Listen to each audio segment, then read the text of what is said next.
రాఘవుడు అనే ఒక ఖడ్గమృగం తన ఇల్లుగా చేసుకుని బ్రతుకుతూ ఉన్నాడు.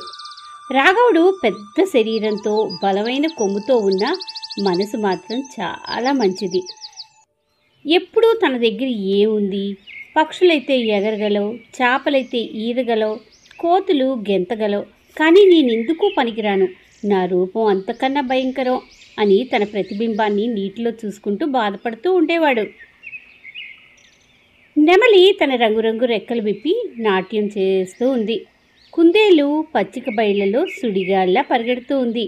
చేప చిటుక్కు చిటుక్కువని చెరువులో అటు ఇటు పలకరిస్తూ వెళ్తూ ఉంది. ప్రత్యేకం, ప్రతి వాటిలో ఏదో ఒక నైపుణ్యత ఉంది. నాలోనూ ఏమీ లేదు, నా రూపం కూడా ఏమీ బాగోదు అని మనసులో బాధపడుతూ ఉండేవాడు. ఓ రోజు ఆకాశం ఒక్కసారిగా చీకటి పడింది. మబ్బులు